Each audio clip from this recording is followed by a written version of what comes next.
बच्चे, तुम ज्ञानी तो आत्मा हो।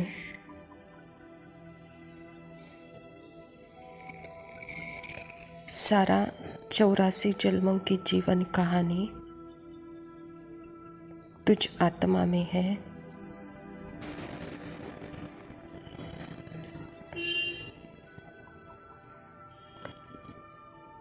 सिर्फ पार्ट का ही ज्ञान न होकर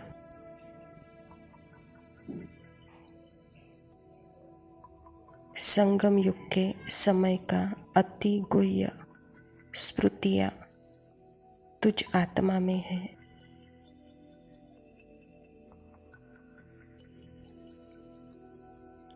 बच्चे, तुम अपने आप को ही झूम करते जाओ।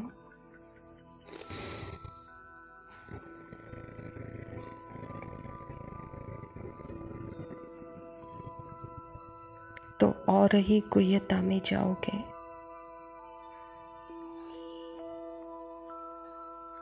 वहाँ संकल्प, समय, स्पेस, संवेदना, शब्द इस लोक से भी परे।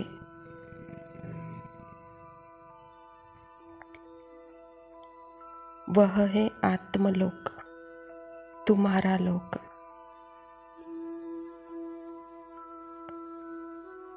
वहाँ सिर्फ तुम और सिर्फ तुम हो। और फिर अपने आप को झूम करके देखो तो तुम वहाँ मेरे साथ पाओगे।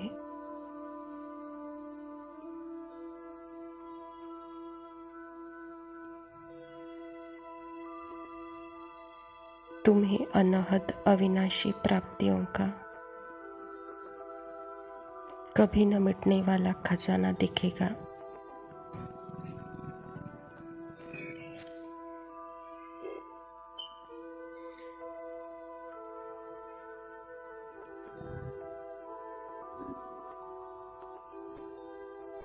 इस सुंदर अनुभूति में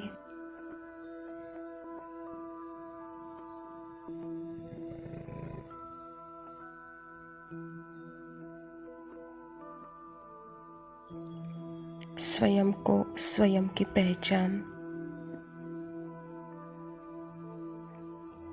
परमात्मा की पहचान,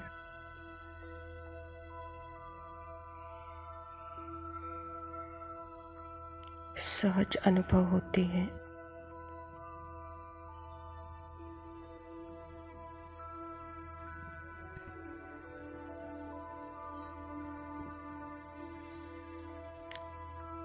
वहाँ निराकारी लोक का भी अनुभव होता है।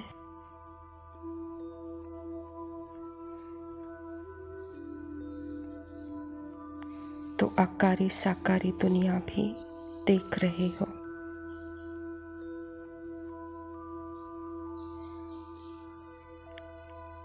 यही ज्ञानी तो आत्मा के लक्षण है।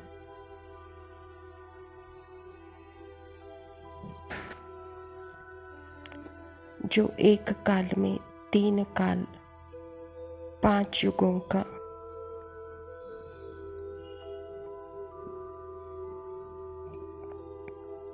और विश्व के हर आत्माओं के साथ inner pure connection, pure love, pure silence, pure smile.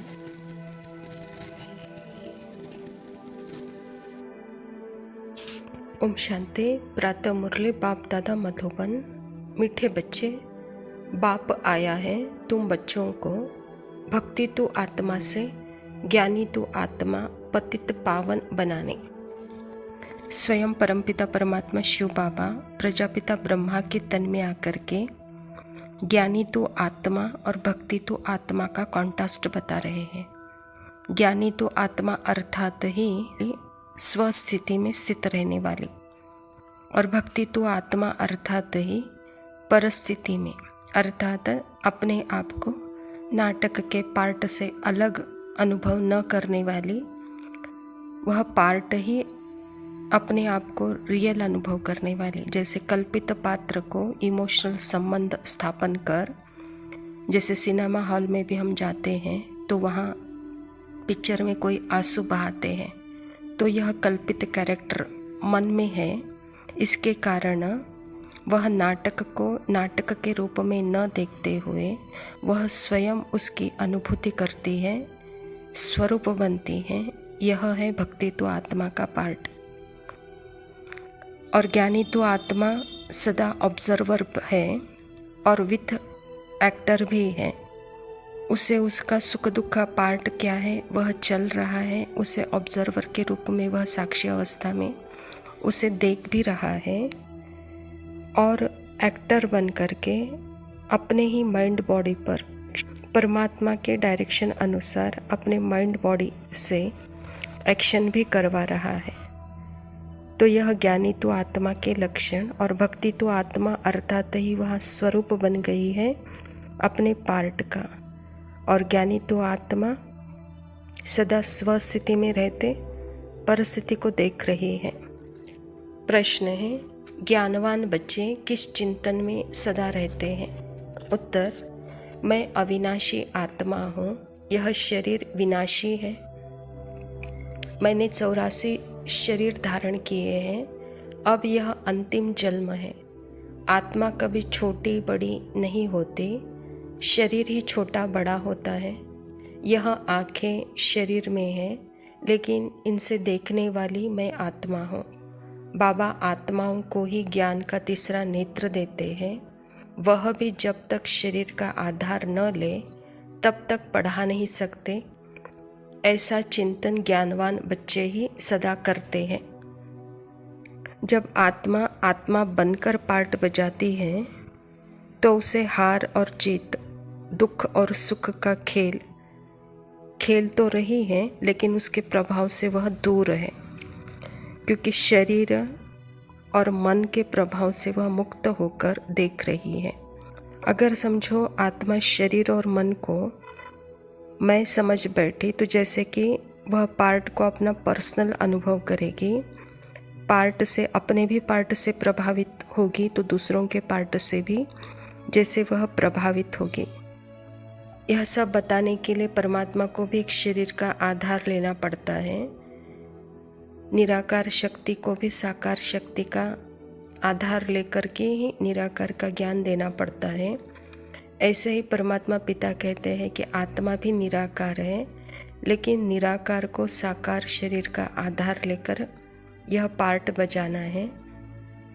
तो इसीलिए पार्ट अलग, शरीर अलग, मैं आत्मा अलग, सदा यह स्मृति जिनको है वही जैसे कि ज्ञानी तो आत्मा समझदार है, अंडरस्टैंडिंग में है, समझ करके चल रहे हैं, कर्म कर रहे हैं।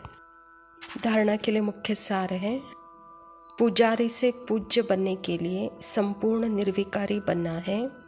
ज्ञानवान बन स्वयं को स्वयं ही चेंज करना है। अल्पकाल सुख के पीछे नहीं जाना है। बाबा कहता झुको, लेकिन झुको समझ से झुको। अब अपने प्रति भी पूज्य और रेस्पेक्ट अनुभव करेंगे और दूसरों के प्रति भी रेस्पेक्ट अनुभव करेंगे। लेकिन भक्ति मार्ग में अज्ञानतावश हम झुके हैं, क्योंकि वहाँ निर्विकारी स्थिति का अनुभव नहीं था। जैसे फलदायक वृक्ष होता है वह झुका हुआ होता है, वैसे ही आत्मिक स्मृति अर्थात ही जैसे कि फलदायक वृक्ष के समान वह झुका हुआ होगा, अर्थात उसमें नम्रता, निर्माण करने की कला उसमें होगी। लेकिन भक्ति मार्ग में झुकते हैं, उसका कारण डर होता है या इच्छाओं का कारण होता है या अज्ञान के कारण होता है। रिगार्ड, रेस्पेक्ट के कारण नहीं झुकेंगे, अल्पकाल के सुख के पीछे झुकेंगे, या तो अपनी कमजोरी के कारण या किसी प्रभाव के कारण, गुलामगिरी वश के कारण वहाँ पे झुकना होगा। तो इसलिए बाबा भी कहता है भक्ति और ज्ञान का, पूज्य और पुजारी का कॉन्ट्रास्ट जिसको समझ में आएगा वही जैसे कि ज्ञानवान है, कहता बाबा। दूसरा पॉइंट है, बाप और दादा दोनों को ही याद करना है। ब्रह्मा बिगर शिव बाबा याद आ नहीं सकता। भक्ति में ऊपर याद किया, अभी ब्रह्मा तन में आया है, तो दोनों ही याद आने चाहिए। जैसे एक शरीर में दो आत्माएं हैं, एक परम पिता परमात्मा शिव बाबा और दूसरा प्रजापिता ब्रह्मा बाबा। एक पिता तो दूसरी माता। एक ही शरीर के द्वारा दोनों का अनुभव, एक ही शरीर के द्वारा दोनों का मत और एक ही शरीर के द्वारा दोनों भी पढ़ाई पढ़ाते हैं और एक ही शरीर के द्वारा दोनों भी प्यार भी करते हैं। जैसे कहते हैं ना, भगवान जब देता है तो छप्पर फाड़ के देता है, तो यहाँ भी ऐसा अनुभव होता है। माता पिता तो मिले हैं, लेकिन जैसे कि जो पाना था वह सब कुछ पा लिया, अब कुछ बाकी नहीं रहा। ऐसा अनुभव हम यहाँ सदा के लिए करते हैं। वरदान है, हर कर्म में विजय का अटल निश्चय और नशा रखने वाले अधिकारी आत्मा भव। विजय हमारा जन्म सिद्ध अधिकार है। इस स्मृति से सदा उड़ते चलो। कुछ भी हो जाए ये स्मृति में लाओ कि मैं सदा विजयी हूँ। क्या भी हो जाए यह निश्चय अटल रहे। नशे का आधार है ही निश्चय। निश्चय कम तो नशा कम, इसीलिए कहते हैं निश्चय बुद्धि विजयी। निश्चय में कभी कभी वाले नहीं बनना। अविनाशी बाप है तो अविनाशी प्राप्ति के अधिकारी बनो। हर कर्म में विजय का निश्चय और नशा हो। निश्चय बुद्धि आत्मा के लक्षण अर्थात हर क्षण में निश्चय, हर शुद्ध संकल्प पर निश्चय, अपने हर कर्म पे निश्चय। तो निश्चय बुद्धि आत्मा अपने हर संबंधों पर भी निश्चय करेगी। इस निश्चय में कोई अंधश्रद्धा नहीं होगी। वहाँ सत्य की अनुभूति होने के कारण वहाँ अंधश्रद्धा न होकर अपने प्रति विश्वास होता है और इस विश्वास का आधार कर्म डिसाइड करता है। कर्म अगर 100% सफलता प्राप्त हुआ है, जैसे निश्चय में भी 100% है।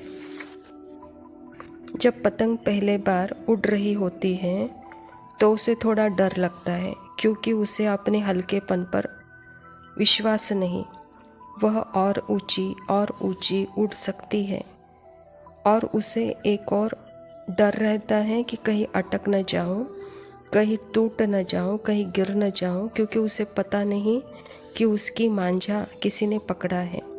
मालिक ने उसका मांझा पकड़ा है तो वह न गिरेगी, न अटकेगी, न फटेगी। वह निरंतर ऊंची उड़ान भरेगी, क्योंकि उसे मालिक चला रहा है।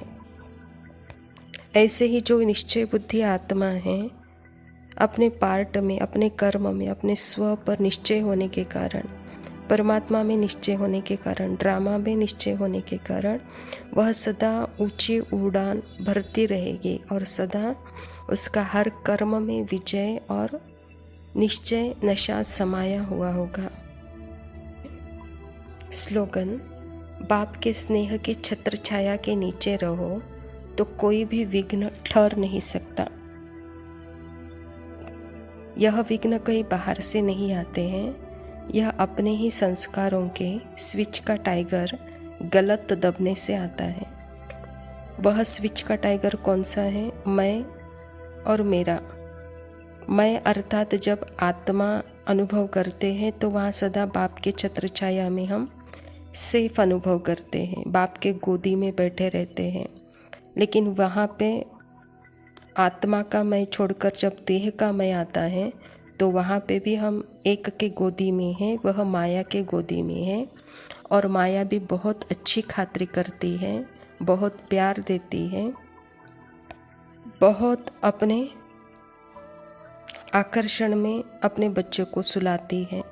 ऐसे ही शिव बाबा भी हम बच्चों को खातिरी करते हैं, प्यार देते हैं, लेकिन खातिरी प्यार के साथ हमको मैं मेरे की समझ भी देते हैं। इसीलिए परमात्मा की छत्र छाया विघ्न आते हुए भी जैसे कि उसमें हम सेफ हैं।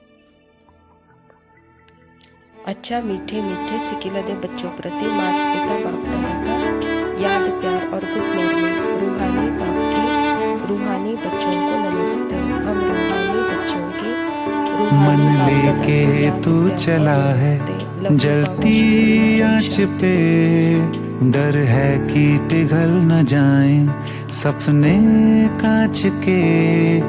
एक दिन सबको मिल जाएगा खुद ही अपने आप, कह के तू न दे किसी को बातों के जवाब। तू हारना नहीं जब तक दिल में जीत है, जीत है। सब कुछ मुमकिन है अगर तुझ में उम्मीद है, उम्मीद है। तू भूल जा बस ये मुश्किल अब क्या चीज है, चीज है। सब कुछ मुमकिन है अगर तुझ में उम्मीद है, उम्मीद है।